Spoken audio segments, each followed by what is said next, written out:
Megawati itu begitu mendewakan Soekarno, seakan-akan Indonesia itu dimulai dari Bung Karno, sampai ada paham Soekarnoisme bahwa Indonesia itu seakan-akan dimulai dari Soekarno. Memang deklarator kemerdekaan Indonesia itu Soekarno, tapi umat Islam atau partai-partai Islam itu tidak kecil hati, karena embrio yang bernama Indonesia itu dari tahun 1908, sebelum ada partai nasionalis yang berani melawan kolonialisme Belanda adalah partai-partai Islam, sehingga kebangkitan Indonesia dimulai 1908. Karena saat itu yang pertama mencetus ide melawan Belanda adalah kiai-kiai Islam, yaitu saat itu bikin serikat dagang Islam, terus lama-lama menjadi serikat Islam, terus lama-lama menjadi partai Islam, dimulai dari angkatannya Hos Cokroaminoto. Jenis Haji Umar Said sinten Cokroaminoto, itu disingkat jenis Hos Cokroaminoto. Jadi tidak bisa Indonesia itu meninggalkan partai Islam, karena dulu pertama pendiri era kepartaian niku malah partai-partai apa?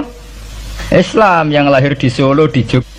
Bahkan sebelum ada negara yang bernama Indonesia, itu ada negara yang bernama Demak Bintoro, ada Demak Ngayogjakarta apa? Karto. Itu semua negeri apa? Islam. Ya paham. Sehingga secara kesejarahan kita tidak kalah sama tuanya Soekarnoisme atau partai PNI. Dan sampai kan kita ini kan kayak dinabubukkan seakan-akan Indonesia itu dimulai dari Soekarno, sehingga nak wani Pak Karno itu koyo-koyo itu kita anti Indonesia. Ya kita tidak mungkin nggak menghormati Soekarno, beliau sebagai pahlawan besar kita hormati ya, tapi ya kebesaran Pak Karno demi bangsa Indonesia jangan kemudian direduksi, disederhanakan hanya melewati partai. Ya itu kan namanya pekerdilan. Tentu Pak Karno bikin negara ini ya untuk semua bangsa, bukan untuk PDIP saja, bukan untuk partai-partai marhainisme saja, juga bukan untuk partai-partai yang berfaham Soekarnoisme saja. Ya sama, tapi kita juga adil, sebagai kiai juga adil. Hos Cokroaminoto bikin partai Islam adalah untuk mengusir Belanda dari bumi Indonesia, yang nantinya juga untuk kepentingan semua bangsa Indonesia, tidak hanya yang Islam saja. Ya kita adil, sama-sama adil. Saat nasionalisme ya tidak mengurangi keagamaan, saat keagamaan tidak mengurangi nasionalis. Tapi itu tadi kemudian ini dikerdilkan secara politik. Di sawangannya nak wis duwete Pak Hasim Mbak Mega nasionalis religius itu sudah ditren. Angger duet senengane pasangan nasionalis sampai religius. Apa nak nasionalis terus wajib sholat? Apa nak religius terus gak wajib nasional? Sebetulnya itu kan wajib. Apa kan orang Indonesia itu wajib sholat hanya karena atas nama nasionalisme? Apa nak SK Nyai itu wajib bayar pajak? Itu kan pengkerdilan, proses pembohongan ya. Pembohongan secara publik. Kau dibodokno, sedurunge bodoh, itu kan itu kan repot. Namanya sedurunge bodoh dibodokno kenapa? Nurut. Makanya kalau seneng ya, kayak kemarin Hari Kebangkitan Nasional itu seneng kalau diungkap terus di TV bahwa kebangkitan Indonesia dimulai dari 1908. Pentingnya bahwa orang-orang yang sok Soekarnoisme biar tidak mereduksi Pak Karno hanya milik mereka sendiri, karena bangsa ini berdiri semenjak 1908. Dimulai dari gerakan Budi Utomo sampai Hos Cokroaminoto sampai macam-macam ya, serikat-serikat Islam. Tapi ini terungkap sausé tukaran. Jadi sebetulnya Presiden Gus Dur dari Presiden Yasa karena Basim Asari berjuang sebelum tahun 45. Megawati Yasa. Ya karena beliau berjuang lewat bapaknya, ya sama semuanya sah. Pak SBY juga sah. Karena keluarga militer. Apa meneh dekne mantune Sarwaedi sing ra roh sapa? Perjuangane mertuane. Gak iso adol bapak ya adol mertuane. Pokoke sing dikena didol pokoke. Tapi artinya sama, kita secara sejarah itu sama. Kita sebagai santri juga tidak kalah sejarah. Karena berdirinya nasional udah lewat para kiai itu takokno sejarawan manapun kayak profesor siapa di UI, siapa saja profesor sejarah bilang bahwa awal kebangkitan Indonesia itu dari partai-partai Islam. Bahkan versi orang nasionalis sekalipun tuh bilang karena Islam adalah satu agama yang paling sensitif terhadap penjajahan, karena Islam melahirkan satu paham jihad, bahwa ketika ada kolonial Belanda, wong Islam terinspirasi harus jihad, sehingga lahir partai-partai Islam. Dulu yang dilawan itu perdagangan. Ini kalau cerita sejarah, santri-santri sadar. Jadi santri salaf dengan model sekarang sing raroh duit, raroh dagang itu sebetulnya mengkhianati pendiri santri. Lho mboten niku lho fair. Sing gak seneng dagang, gak seneng mergawe itu mengkhianati pendiri pesantren. Sama lihat sejarah, tahun 1908 itu namanya tidak SI, tidak Serikat Islam, tapi Serikat Dagang Islam. Karena para kiai adalah melawan dominasi Cina di Surakarta dan dominasi Belanda menguasai sentra-sentra perdagangan. Sehingga yang dilawan pertama adalah piye supaya kolonial gak menguasai aset-aset ekonomi. Sama takokno sejarah, cek versi kiai, cek versi buku, asal gak versi klenek. Itu pertama yang dilawan para ulama adalah penguasaan aset ekonomi oleh Cina dan Belanda, sehingga mereka bikin Serikat Dagang Islam. Assalamualaikum warahmatullahi wabarakatuh.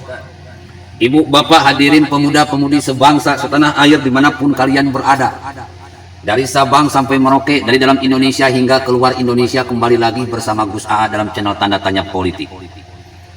Gus AA tidak kemana-mana, tidak bergabung kemana-mana. Gus AA tetap Gus AA dengan the king of science-nya.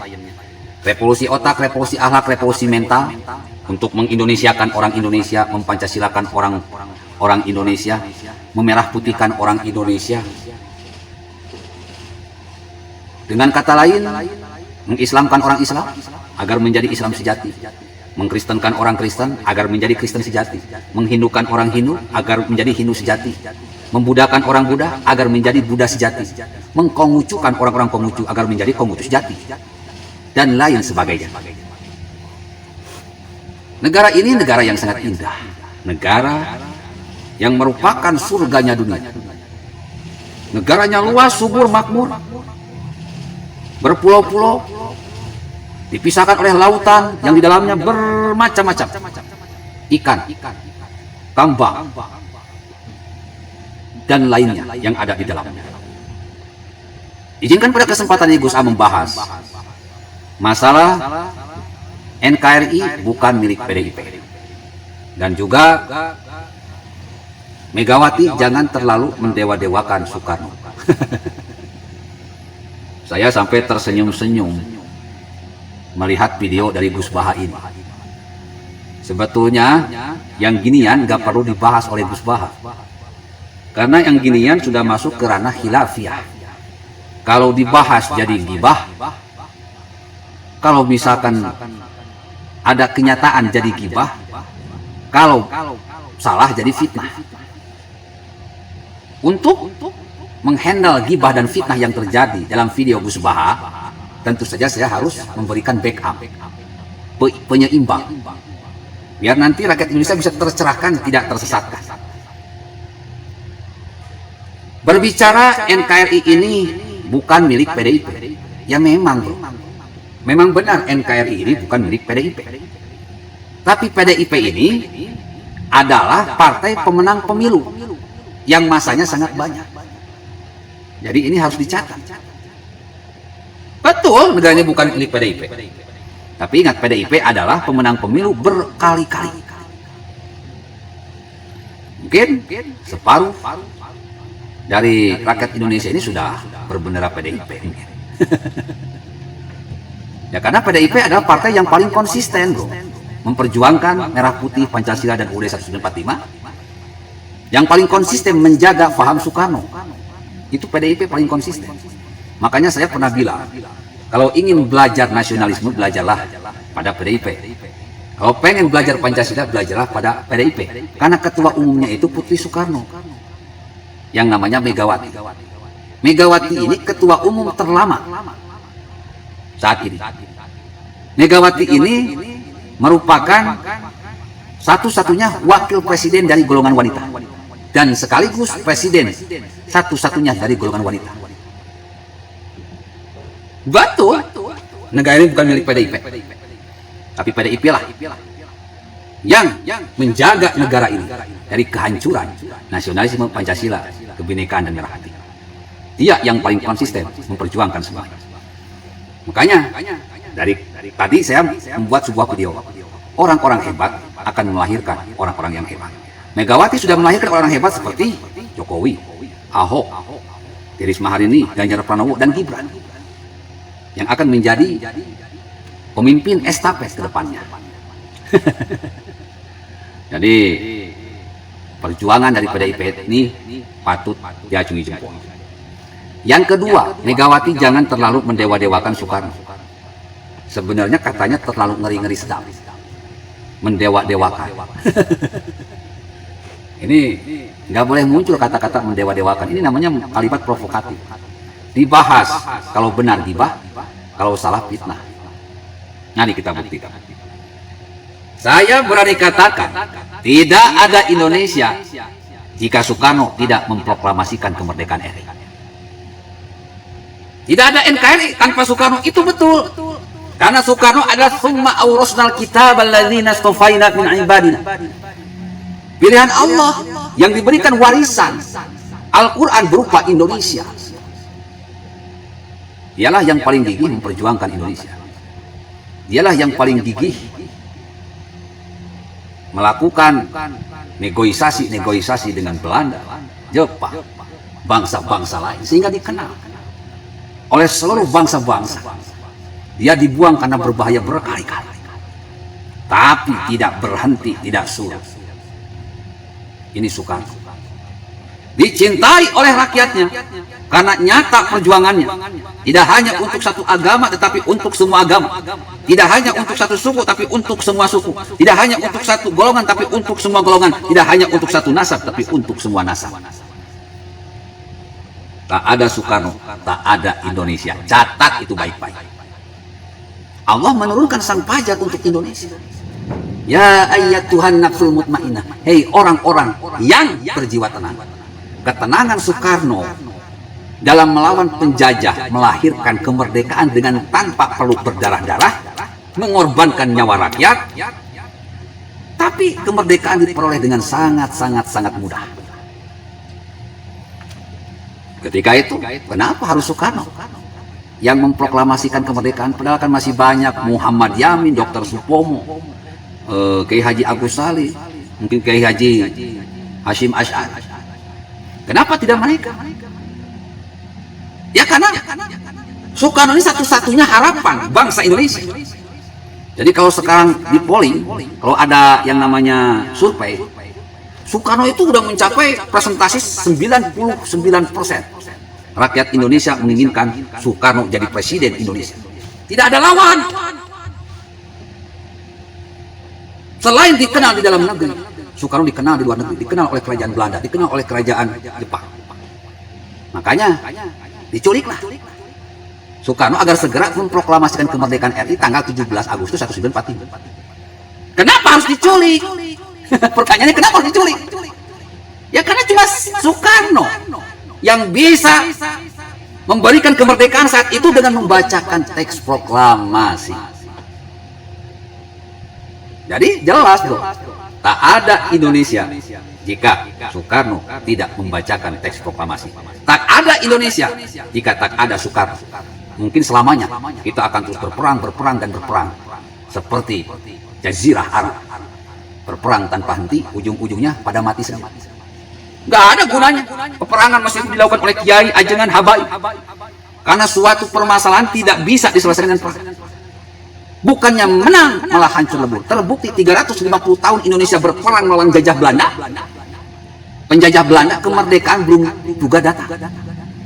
Tetapi kemunculan para pemuda yang berikrar satu nusa, satu bangsa, satu bahasa Indonesia yang disebut dengan Sumpah Pemuda, melahirkan pemuda-pemuda seperti Soekarno yang berjuang tanpa perlu perang, tapi berjuang dengan kecerdasan.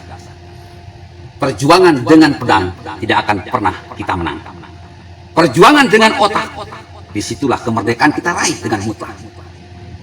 Jadi saat ini saya tegur Gus Baha. Salah. Tanpa Soekarno tak ada Indonesia. Yakinlah. Karena Soekarno adalah summa awrasnal kitab alladzina astafaina min ibadina. Pilihan Allah, waliullah yang punya tingkat kesabaran yang setingkat ulama.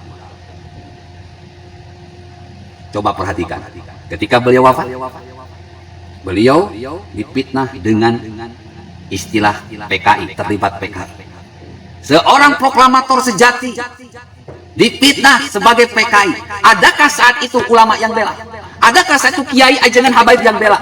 Gak ada. Bahkan rakyatnya pun tidak bela. Padahal tak ada Indonesia kalau Soekarno tak ada.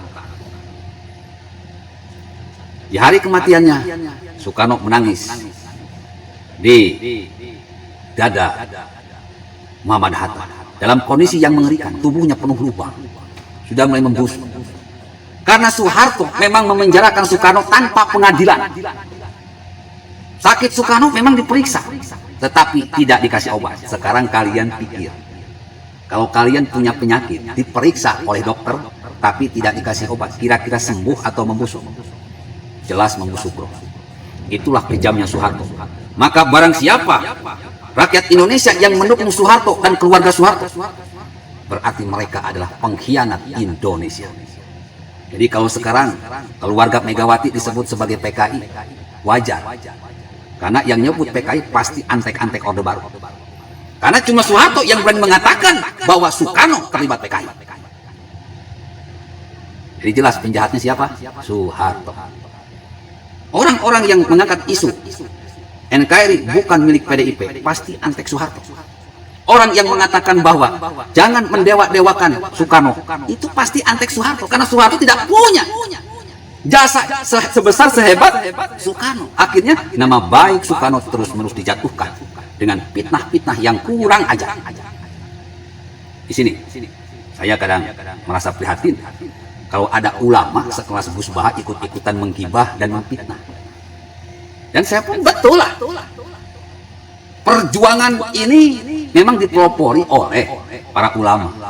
Dan Soekarno pun kan seorang santri, muridnya Cokro Aminoto, Sarekat Dagang Islam. Soekarno itu santri. Tapi ingat, Cokro Aminoto ini menjadikan Soekarno ini sebagai menantu. Kenapa? Karena kecerdasannya yang luar biasa, nasionalismenya itu yang luar biasa. Betul, Soekarno muncul dari jasa para ulama. Tetapi ingat, jika Soekarno tidak ada, tidak akan ada Indonesia. Soekarno lah yang membuka cakrawala wawasan seluruh rakyat Indonesia bahwa akan pentingnya kebersamaan, gotong royong. Makanya muncul apa? Pancasila, Trisila, Ekasila. Ekasila itu gotong royong. Jadi pertama sebelum Pancasila terwujud, diwacanakan bahwa kemerdekaan bisa terwujud kalau kita gotong royong. Setelah Ekasila muncul Trisila, demokrasi, nasionalisme, ketuhanan yang berkebudayaan. Tiga diwacanakan, digerakkan untuk membangkitkan semangat perjuangan Indonesia meraih kemerdekaan. Setelah tiga baru lima, ketuhanan, nasionalisme, demokrasi, persatuan, keadilan. Maka terwujudlah bayangan negara Indonesia seperti yang diwacanakan oleh Soekarno. Rakyat mendukung seorang pintar, seorang jenius, seorang cerdas seperti Soekarno, bahwa kita untuk kemerdekaan jangan lagi berperang, jangan lagi berdarah-darah. Dengan terus menyamakan visi misi persepsi, maka kemerdekaan bisa diwujudkan dengan mudah. Dan tanpa disadari, atas berkat rahmat Allah, tanggal 17 Agustus itu lagi kosong. Indonesia tidak ada bosnya. Disitulah Soekarno memproklamasikan kemerdekaan Indonesia dengan perasaan sukacita. Dan ini ketika Soekarno membacakan itu disebar oleh seluruh rakyat Indonesia tanpa membedakan suku, agama, ras, dan golongan, disebar semuanya berjibaku bagaimana supaya Soekarno ini pidatonya tersebar kemana-mana. Jadi salah besar kalau kemerdekaan ini diperoleh oleh orang Islam saja. Kata siapa? Kita ini bergotong royong. Makanya negara ini bukan milik satu agama, tapi negara ini milik semua agama. Karena kemerdekaan itu diperoleh secara gotong royong tanpa membeda-bedakan agama, suku, ras, dan golongan. Jadi tolong masalah fanatisme seolah-olah orang Islam paling berjasa, jangan dimunculkan lagi, karena itu akan menyakiti rekan-rekan kita yang lain. Jadi para ulama harus hati-hati, terutama ulama sekelas Gus Baha. Kalau saya pemikir sudah ketebak, dari cara berbicara saya sudah ketebak. Jadi jelas ya, tak ada Soekarno, tak ada Indonesia. Percuma bro Indonesia merdeka kalau nggak diakui. Soekarno lah yang menjadi satu-satunya bapak proklamator. Kenapa disebut bapak proklamator? Proklamator itu pemersatu. bangsa Indonesia. Waktu Sumpah Pemuda belum kelihatan siapa sosok yang paling pas. Ketika 20 tahun kemudian muncullah, atau 17 tahun kemudian muncullah sosok pemimpin yang memang pantas untuk menjadi presiden di Indonesia. Jadi jelas, tak ada Soekarno, tak ada Indonesia. Betul, negara ini bukan milik PDIP, tapi ingat, PDIP lah pemenang terbanyak di setiap pemilu, yang terus-menerus melahirkan orang hebat. Jadi jelas, bila ini topik walhidayah. Wassalamualaikum warahmatullahi wabarakatuh.